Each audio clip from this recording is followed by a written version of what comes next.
Without a strong label or investor backing an artist, many artists could not afford the global stage.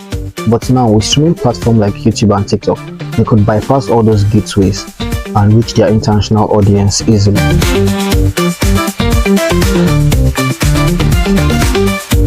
Wow. And that was when everything changed and the world finally caught on with Afrobeat. It wasn't just the rhythm that captivated their hearts, but it was the spirit behind the sound, bold, unapologetic, and undeniably African.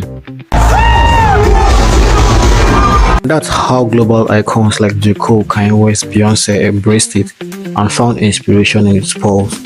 And what began as a local political sound became a global movement. In fact, African artists are stepping into global stage, not just as guests, but as guides. They're influencing creative directions of how they think about music, lyricism, everything. Global artists are learning to feel the music differently, to understand the stories, the cultural weight, and the spirit behind each note. This is how African sounds aren't just shaping songs, but are shifting the entire conversation about what music can be. Even the world's big powerhouse of music like Sony, Warner, and Universal have taken note of Afrobeat. And they haven't just taken note of Afrobeat and watching it by the sideline. They've launched an African division and are signing artists that are willing to work. This is to show you how far Afrobeat and African music is thriving in the world. Nice. Right now, Afrobeat has become a global force, and the milestones speak for themselves. Think of Burna Boy, the stalwart African giant, who stood tall on Grammy stage when his album Twice as Tall won Best Global Music Album. It wasn't just a personal victory, it was a defining moment that proved African music belonged at the very top of the world stage.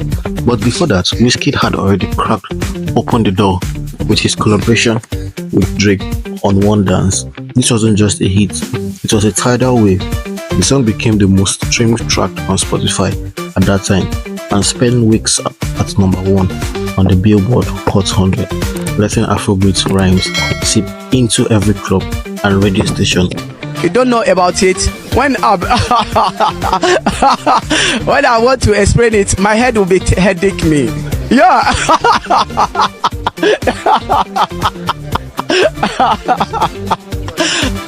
And that's how Tems came with her magical voice gracing Future's Wait For You, as she made history yet again, becoming the first African female artist to debut number 1 on the Billboard Hot 100 chart. It was as though the world was finally waiting and eager to listen to every note. Meanwhile, Rema, a new generation superstar, took things further with his Calm Down remix, with Selena Gomez turning into one of the biggest Afrobeat crossover ever, racking up over 1 billion